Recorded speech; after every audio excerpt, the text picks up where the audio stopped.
इस कार्यक्रम के पुण्यार्जक हैं श्रीमती राजरानी जैन, नितिन प्रीति, दर्श, आर्शिया, वीर अपार्टमेंट सेक्टर 13 रोहिणी, श्रीमती पद्मश्री जैन, सत्येंद्र कुमार, बीना जैन, गौरव प्रीति जैन, अंशिका अनाया जैन, इंदिरापुरम, श्री राजेश पहाड़िया, नीतू पहाड़िया, डॉक्टर रानी आशिका पहाड़िया जैन, राजेंद्र नगर दिल्ली, श्री गौरव जैन, मेघा जैन, अरहम अमारा, पालम विहार गुरुग्राम। एक राजा था।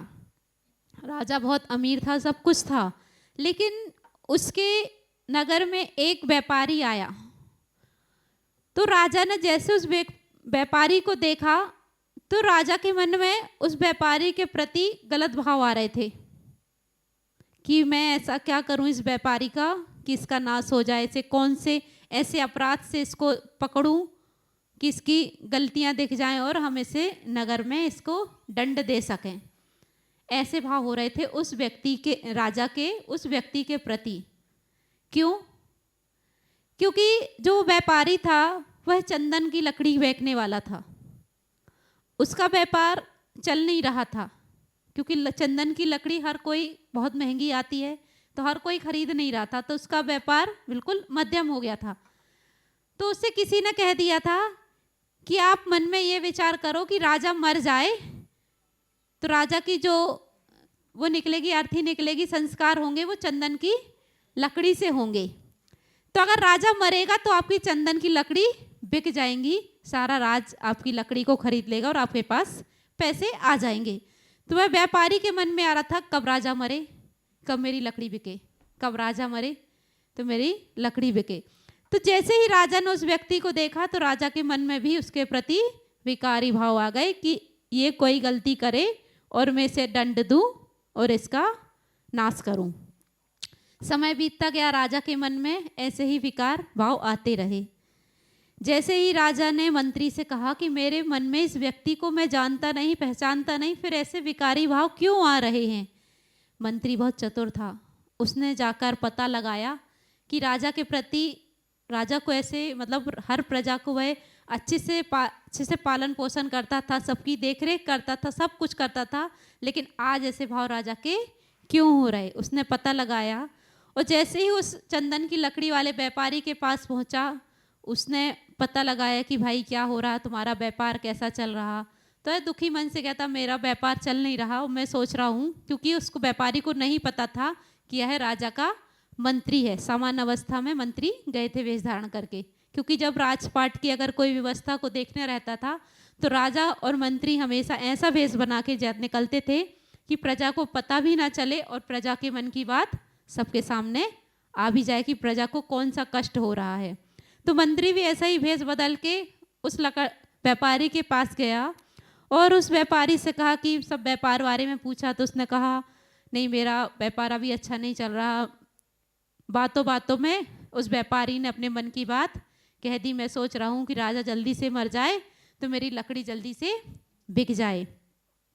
तो उस मंत्री ने उस व्यापारी को समझाया कि क्यों राजा को क्यों मार रहे हो, मन में ये विचार करो ना कि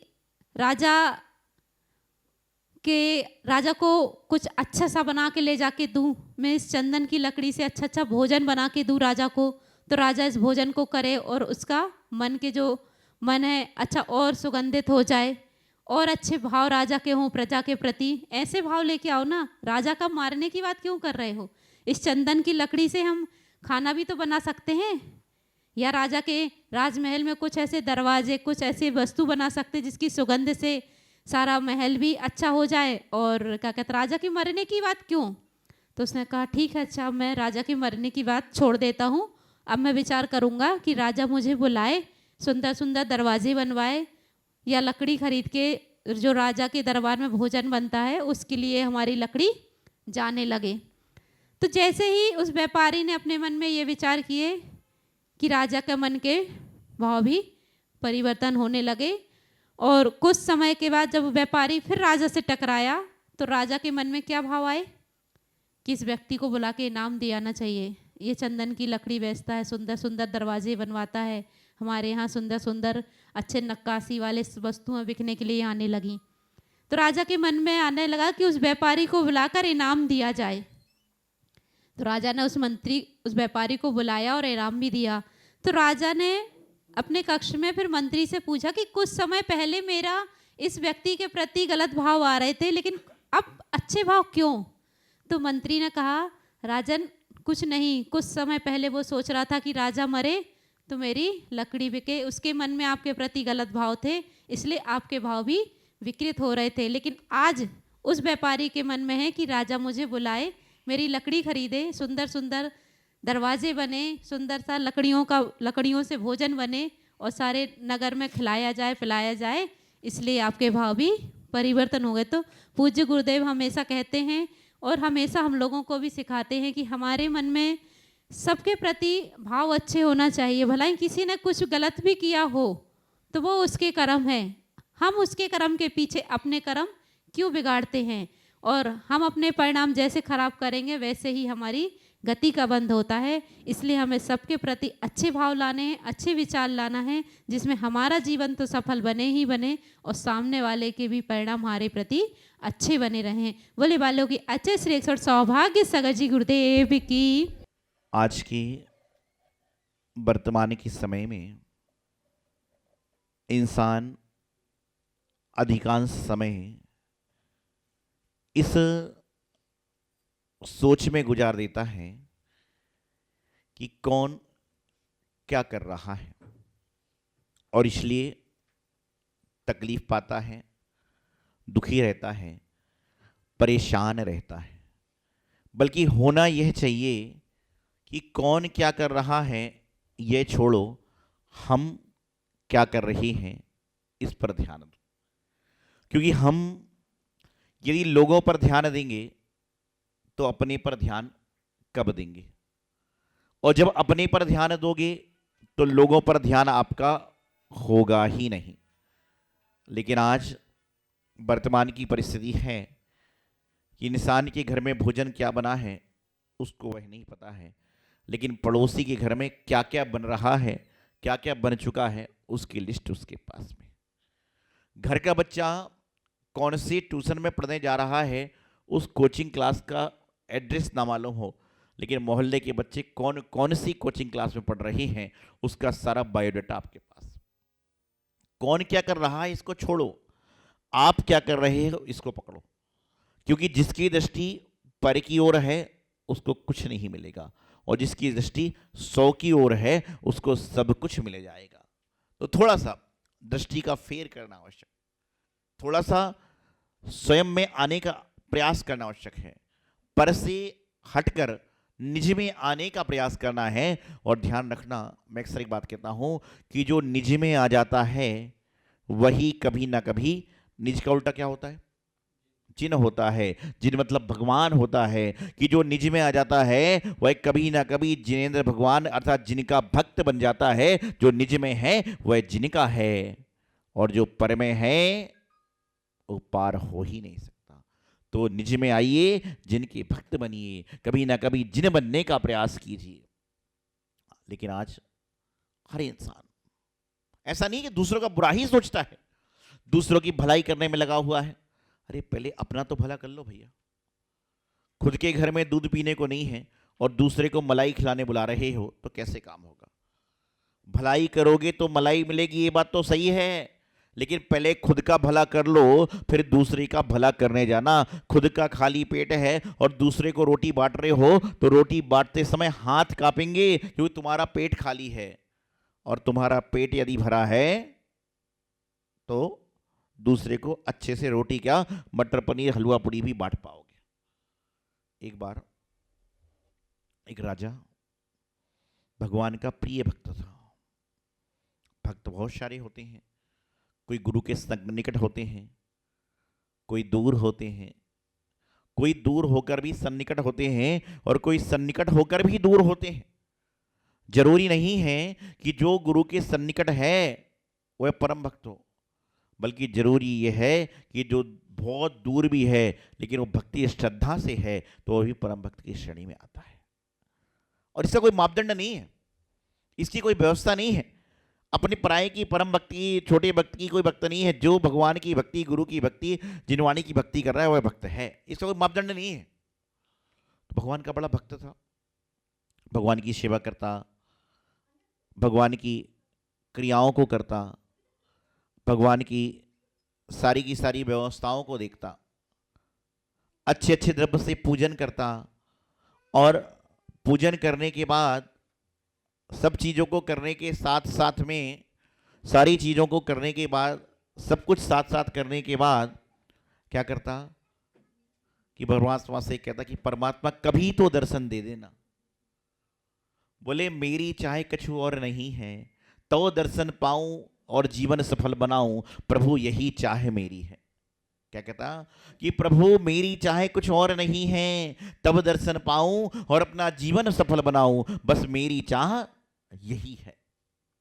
ठीक है, देखिए कहते हैं ना कि भक्त की भक्ति पे भगवान भी प्रसन्न हो जाती है, और उसकी भक्ति से, भावना से, साधना से भगवान प्रकट हो गए और उन्होंने उसको दर्शन दे दिए, और दर्शन दिए तो बड़ा खुश हुआ।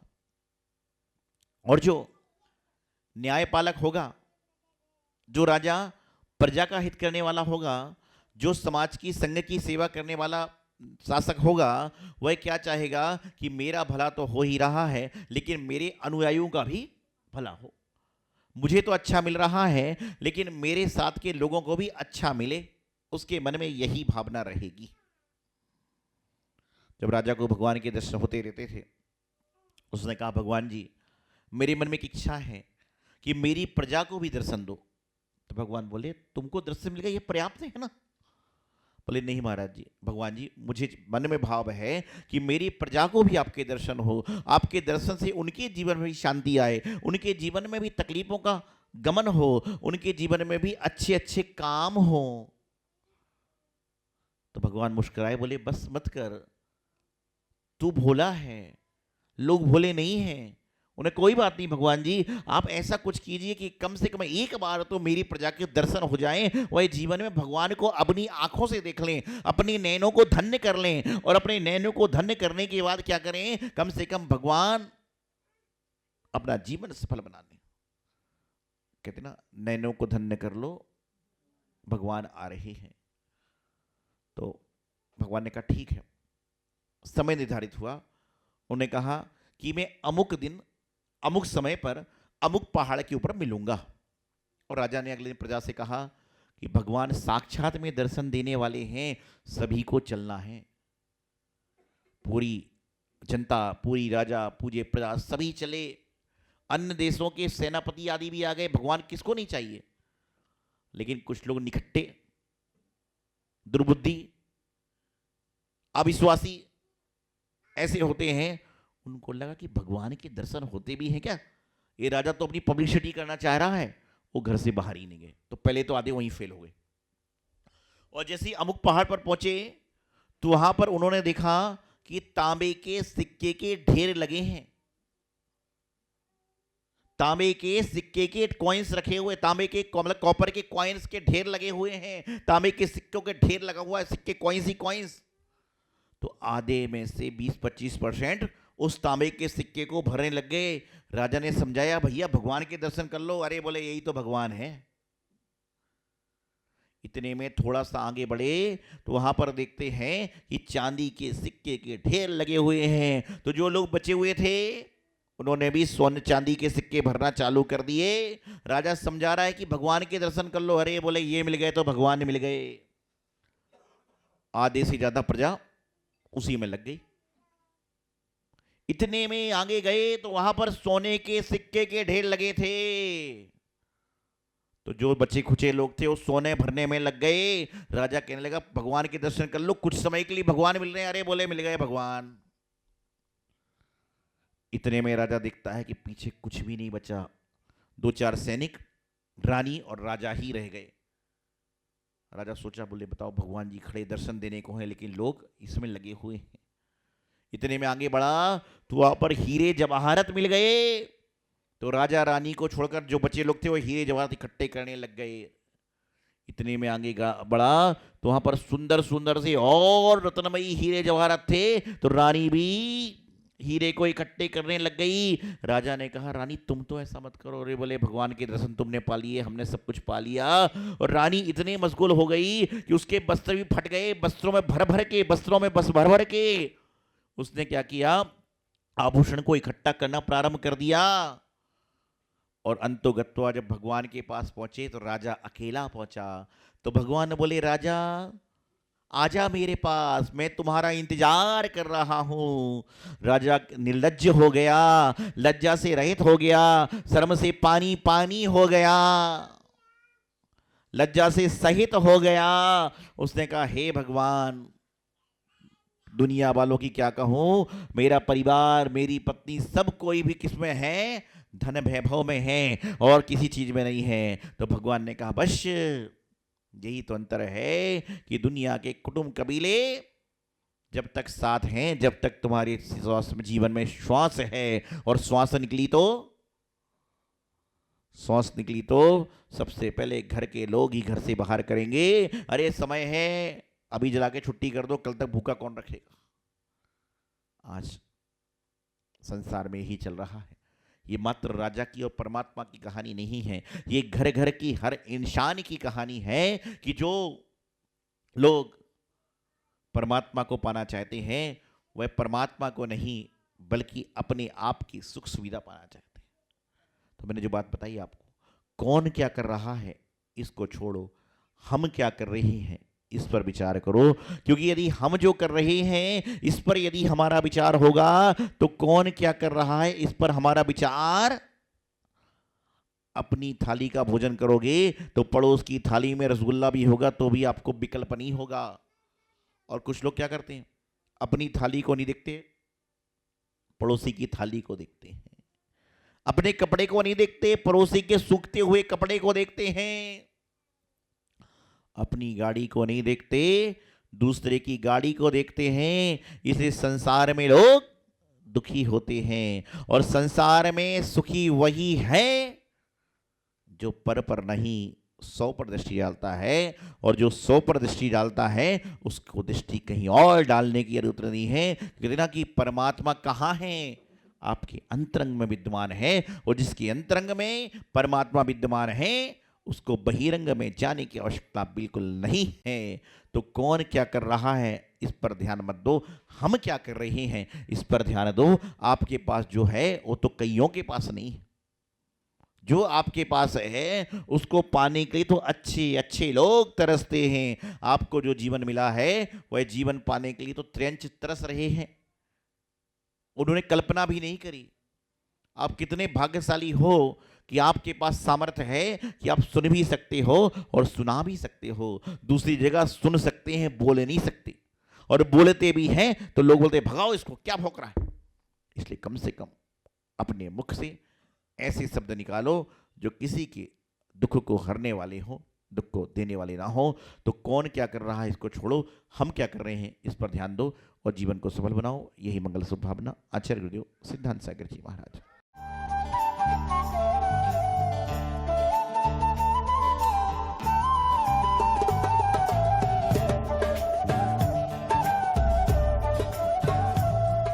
इस कार्यक्रम के पुण्यार्जक हैं श्रीमती राजरानी जैन, नितिन प्रीति, दर्श, आर्शिया, वीर अपार्टमेंट सेक्टर 13 रोहिणी। श्रीमती पद्मश्री जैन, सत्येंद्र कुमार, बीना जैन, गौरव प्रीति जैन, अंशिका अनाया जैन, इंद्रापुरम। श्री राजेश पहाड़िया, नीतू पहाड़िया, डॉक्टर रानी आशिका पहाड़िया जैन, राजेंद्र नगर दिल्ली। श्री गौरव जैन, मेघा जैन, अरहम, अमारा, पालम विहार, गुरुग्राम।